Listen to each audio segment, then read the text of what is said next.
طبعا الفول مفيش غنى عنه، كلنا بنحب الفول وبناكله كتير في الصيام وكمان في السحور، بس بطننا دايما وجعانه والقولون دايما ملتهب. فتعالى اقول لكم طريقه نعمل بيها الفول يبقى صحي وخفيف وكمان ما يتعبش القولون ويبقى سريع جدا، يعني في اقل من ساعه هيبقى احلى طبق فول جاهز معاكم. فتعالى اقول لكم الطريقه. في البدايه هيبقى معانا 3 كوبايات فول مدشوش، انا هستخدم الفول المدشوش دول 3 كوبايات يعني حوالي نص كيلو. بصوا حلو جدا. وهستخدم معاه 5 معالق عدس بجبه وكمان 5 معالق عدس اصفر، ده اللي هيديني اللون والقوام، وكمان فيه كذا مكون سحري هيدينا الشكل وطعم الفول بالظبط. بس اهم خطوه دلوقتي نغسل المكونات دي، وانا هنقعهم لوحدهم كل حاجه لوحدها. فهروح اغسل الفول المدشوش وارجع لكم تاني. بصوا معايا، انا غسلت الفول المدشوش بتاعي خليته زي الفل، وطبعا هلاقي قشره غامقه كده شويه هسيبها يعني عشان تديني لون زياده. وهروح حاطاه في بوله اكبر شويه، افضي كده كله كويس. طبعا انا غسلته غسله كويسه، وانا عايزه انقعه في ميه سخنه حوالي 10 دقايق ربع ساعه. ده هيفرق معايا جدا وكمان هيسرع التسويه. فانا بس ايه، حطيت له شويه ميه وهسيبه حبه بس كده. نركن ده على جنب، ونجيب بقى العدس بجبه دول 5 معالق زي ما قلت لكم، وبرده غسلته، وكمان هحط عليهم ال5 معالق عدس وبرده انا غسلتهم، وهنقعهم كده برده 10 دقايق ربع ساعه. مش عايزه اقول لكم النقعه دي بتفرق جدا وبتسرع لي التسويه بتاعتهم اهو. شايفين؟ انا هسيبهم بقى ايه على جنب 10 دقايق ربع ساعه وارجع لكم تاني واقول لكم احنا هنعمل ايه. بصوا معايا، بعد ما صفيت الفول المدشوش هحطه بقى في حله، وبعد كده هنجيب العدس بعد ما صفينا العدس الاصفر والعدس بجبه وهنحطه برده بالشكل ده، ونجيب جزرايه حلوه كده ونبشرها، وبشرنا برده طماطمايه، عصير ليمونه كبيره، معلقه كبيره بابريكا، ومعلقه كبيره كركم. وطبعا الكركم والبابريكا دول بيدونا لون وكمان مضادات للاكسده، فهم هايلين جدا. بصوا حاجه كده خطيره. وبعد كده هنجيب ميه مغليه ونبدا نملاه بقى فوقيه مثلا كده بسنتي ونص بالشكل ده اهو،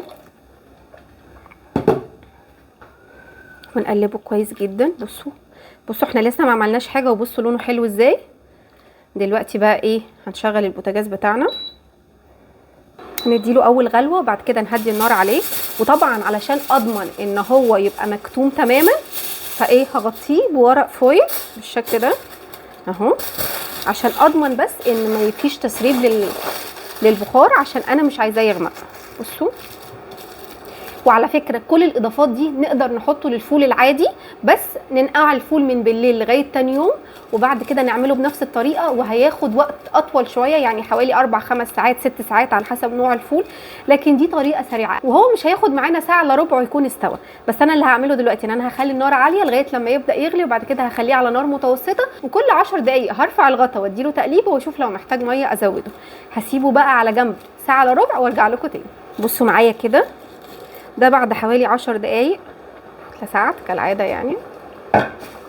تحب تتلسع وانت يا معلش. شايفين اللون حلو ازاي؟ كل اللي هنعمله دلوقتي ان احنا هنهدي النار عليه ونسيبه كمان نص ساعه. هو مصفر ليه يا رمية؟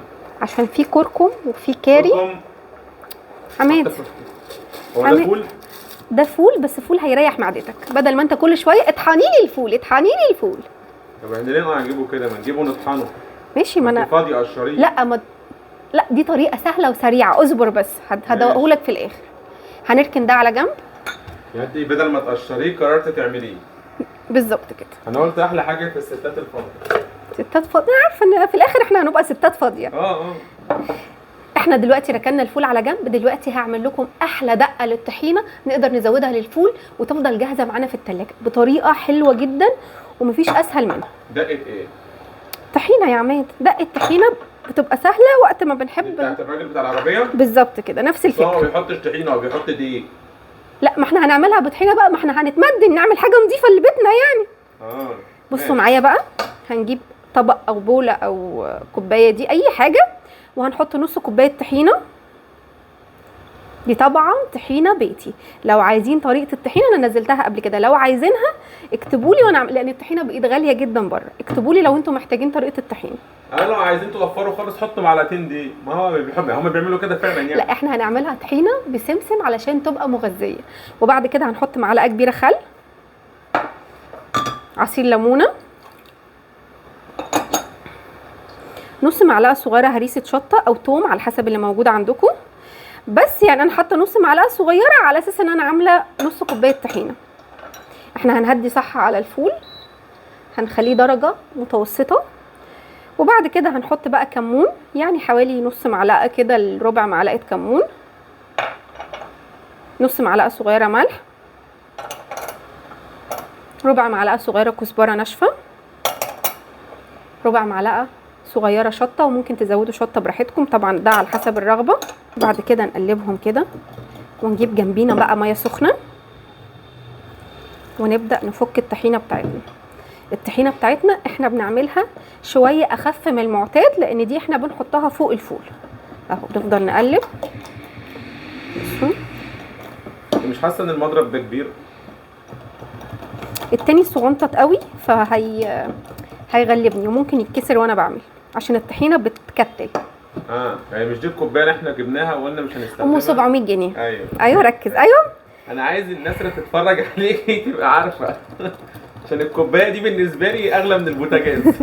لا مش للدرجه دي البوتاجاز اغلى. اللي مش هيتكسر دي ممكن تتكسر وانا هزعل، انا هعمل لها حداد. هعمل لها حداد يا عماد. مش امال ايه؟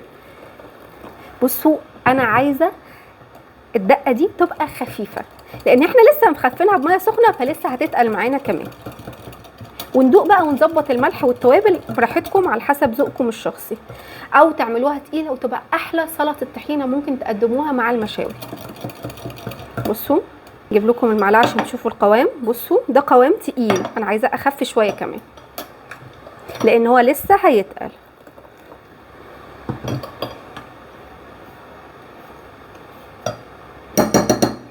امسك يا عماد. انا عليك تخبطي عليا كده مش هيجرى لها حاجه يا عماد. بامانه انت قلبك قاسي قوي على فكره. انا عارفه. انا حسيت كل خبط من دول في دماغي. في قلبه. هي مش محتاجه توابل، مش محتاجه اي حاجه. يعني بعد كده لما اعمل فول الصبح اخد كبشه من دي وخلاص. بالظبط كده. فوق البتاع. بصوا طبعا البهارات اللي فيها خطيره. نعمل ايه بقى؟ اي ازازه كاتشب عندنا فاضيه، ازازه بنجيبها مخصوص للطحينه. هو اصلا احلى فول يعني انا كعمال بحبه اسكندراني. هم بيحبوا الفول ايه اصلا يعني انا بحبه اسكندراني بجد، يعني بحب الفول اسكندراني وبطحينه بس. اقول لكم على حاجه، لو انتوا عايزين اعمل لكم طاجن فول من الاخر يتحط في الفرن قولوا لي، ولو عايزين طرق الفول اكتبوا لي. ايه طاجن فول يتحط في الفرن ده؟ طاجن فول يا عماد في الفرن. يا بنتي انا متجوزك بقالي 14 سنه ما شفتش من وراكي طاجن فول قبل كده. هعمله لك. هتعمليه لي؟ بصوا نروح حاطينه بقى في العلبه بتاعتنا بالشكل ده. بصوا بقى ايه؟ انا حاسك مستقرضاني يا نرمين. انا كل ده ومستقرضاه يا لهوي. يعني اشكر اخواتك اللي في القناه عشان دول اللي بيشجعوني اعمل لك حاجات كرييتيف وحاجات اللي في القناه دول؟ اللي بيتابعونا. كل الستات دي اخواتي. حرام عليك. ما انت عايزهم يبقوا يعملوا. لا يا نرمين لا.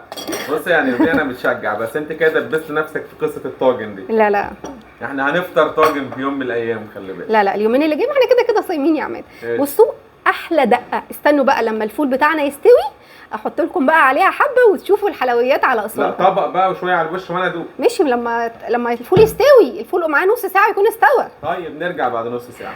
تعالوا نشوف الفول بقى بعد حوالي ساعه الا ربع. اتلسعت كالعاده يعني. حته تتلسع يعني. بس بقى عماد زلتني. شايفين اللون حلو ازاي؟ بصوا لونه رهيب.